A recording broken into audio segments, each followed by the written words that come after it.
The Spanish tortilla might look simple, but it's so much more than just eggs and potatoes. It's a dish full of tradition and amazing technique. Today, we're making the perfect tortilla. It's one of those amazing dishes that just uses 3 simple ingredients, a little bit of technique, but it tastes on another level. Until you've made this, or until you've had one of these in a restaurant, it's like one of those things you never knew you needed in your life. Fundamentally, there's lots of different versions all around Spain. Firmer in the south, wetter in the north of the country. People put different ingredients in them, people garnish them with different things. What I really like about a tortilla is the consistency. Lightly caramelized egg on the outside, and then the inside is super rich, super runny, and then you've got all this flavor of like the sweetness of the caramelized onions. So I'm just slicing these potatoes into some water. Essentially, the Spanish omelette uses like confit potatoes. And then this one that we've worked on, we heard that some people use really, really thin fried potatoes, so basically just crisps. So I'm just using a mandolin, just to get some really nice fine spuds. Potatoes didn't exist in Spain until the 16th century. And then even then, they weren't widely eaten until like the 18th century. This is just potatoes, eggs, olive oil, and a few caramelized onions. So you can genuinely make it for a really good price. All you actually really need is the pan, which is just a small egg pan. Just be careful with mandolins. But always use the guard, always use the guard. Okay, so what we're gonna do, almost like you're preparing rice, so we're just gonna refresh this water and then continue to rinse it until all that starch is gone. If you left all this starch in, what you'd get in your sort of finished consistency is just a really light, starchy gumminess. The potatoes that actually all stick together inside the tortilla. So this is a really important step. I would not skip it. If you've got a grater at home, it works just the same. But basically what you're trying to do, you're trying to get them thin enough so you can get all the starch out really nicely, and also so you can crisp them up. That's it, our potatoes are nice and dry. So our oil here is, we've got rapeseed oil, our oil at 160 or 320 degrees Fahrenheit. And essentially what we've got here, so instead of confit in the potatoes, which is like traditionally, this is a much better way to get all of the moisture out of them. And what we want is, we want the texture of the potato in the final tortilla and the richness of these confit potatoes, but we don't actually want them to be like a claggy, potatoey texture. They basically form part of the sauce, which is the liquid egg yolk inside, mixed up with the caramelized onion. So we're gonna lightly fry them, and then we're gonna let them dry out for a little bit under the lights. We're actually using a waxy potato for this. So that's why it's really important that you take out all the starch.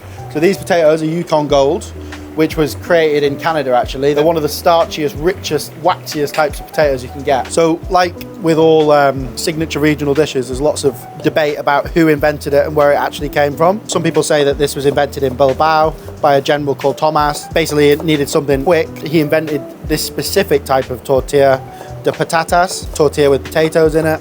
It's changed a little bit over time. I think it's still quite it's a fluid recipe, so you could add different things into this. I've had a really banging one with salt cod before. There's regional versions of this all the way through Spain. But I think the one that we're doing today is more of it's a traditional sort of northern style. I think Spanish food is probably my favorite in terms of the fact that it's just so different all the way around Spain. We're lucky enough to have some amazing Spanish restaurants in London. I think my favorite like eating experience on a holiday was when I went to San Sebastian, where they do like the pintos and they just do this insanely good fish cookery. Nothing's that crazy, it's all quite simple, but it's just, like I say, it's just elevated with technique and usually insanely good ingredients. So they've got a tiny little bit they give to them like this, and what they'll do is over time they'll slightly solidify. And then we're just gonna caramelize these onions. As I'm just gonna add some salt to this as well. It's gonna help release some of the liquid from the onions. And then this is gonna cook down until it's really nice and caramelized. They've still got a little bit of texture. There's still some larger bits in there. This is gonna add a lot of sweetness and a real depth of flavor to it. So onions come off, and then it's roughly a 2-to-1 ratio. So put my 1 part onion there, 2 parts crisps. Mix these crisps and these potatoes, and then just get a little bit of olive oil, lightly warm some olive oil up. I'm gonna go in with a bit of black pepper. I mean, you can weigh it out, the 2-to-1 ratio, but ultimately, I mean, they're crisp, so it should look like way more crisps than potato. Maybe 3 tablespoons of olive oil. So this is basically just gonna start rehydrating everything. And you can almost see it already, the chips have got quite almost saturated with the olive oil. What we're gonna do now is leave that for about 10 to 15 minutes. The caramelized onions will start to soften all the potatoes. It'll all get sort of rich, it'll all get to know each other. This is it now. So this has been sitting for 15 minutes. And you can almost see, if you look at them really closely, the chips have taken this different kind of shape. They've got a lot of that olive oil coat in them. They've softened slightly and the mix is starting to take shape, ready to add in all of our egg mixture to this. Eggs now, obviously the next main ingredient. So just roughly weight-wise, I'll weigh this just so you know it, so you've got a good measure at home. So that is 250 grams of potato and onion combined. And to that 250 grams, I'm gonna add 6 really nice quality eggs. So crucially, these eggs are at room temperature. So what we wanna do is, it's gonna be a bit of a balance of making sure that our eggs are really nicely caramelized on the outside, but then really nice and gooey in the middle. So what you don't want is a load of cold egg all around the tortilla. You want it to be really nice and light. Fold your egg mixture into your potatoes and onion. Lots of seasoning. So I've heard the old adage is 100 turns of black pepper. I'm just going to do a few less than that, but quite a lot of black pepper. So the pepper is actually a proper ingredient and a really intense flavour profile rather than just a seasoning. A really good hit of salt. And then mix it up. All we're going to do is let that sit 5 minutes. That 5 minutes will allow the eggs, the moisture from the eggs, to soak into the chips. And then you'll be left with this, you know, almost like semi-homogeneous mix of eggs and chips. If you want a shortcut and just buy some good quality Torres Spanish crisps to do this, you absolutely can do that. I think you could replace the normal chips, but you just increase the amount of time that you let this hydrate. Probably won't work with Monster Munch as well. So I've just got one of these small egg pans. If you've got a slightly wider pan, you can absolutely use it. I'm doing this because this is an individual portion or a portion to share between two. If you are doing a larger pan, you'll need to cook it slightly hotter than what I'm going to show you. Those potato chips have started to absorb all the loose moisture. Don't overbeat your eggs. So you don't want them to be very light and frothy because that can affect the finished consistency. It almost makes them a little bit souffle omelette-y in the pan, and that's not what we want. We want them to be really nice and dense. Okay, so our oil is really nice and hot now. And you got to imagine this is, as soon as you add this ambient egg mix, it's going to go very, very cold, very, very quick. So it does need to be hot just to account for that loss of heat. So straight in, should hear a light sort of sizzle.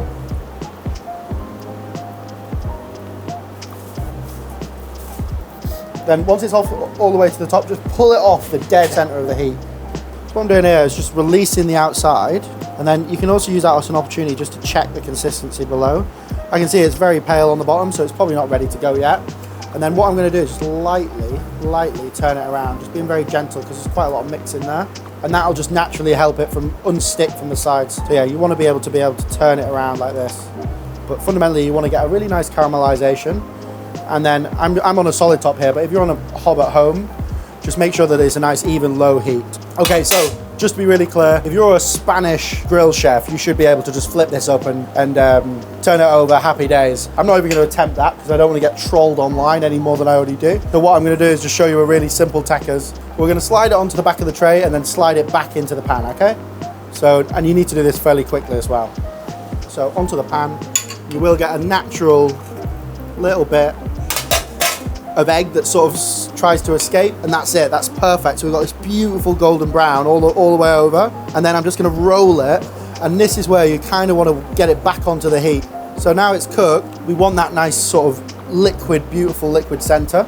6 minutes on a low heat on the outside, and now I've got it back on, and you can see it's beautiful. It gets this almost like dome shape, as you can tell the other side starting to cook as well. So this side a little bit less time.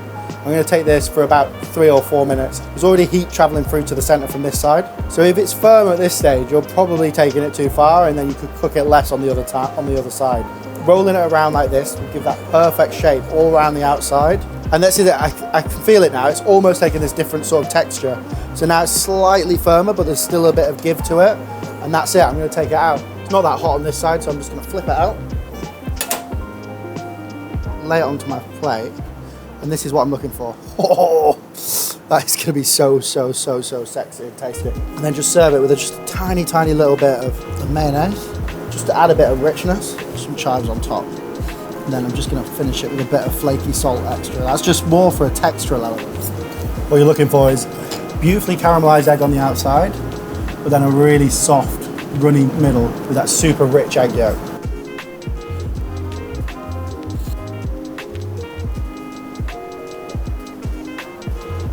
Speak to chefs and they always talk about, you go for a tasting menu, you'll get caviar, foie gras. I think this is like, for me, the ultimate luxury, and it's only 3 really humble ingredients.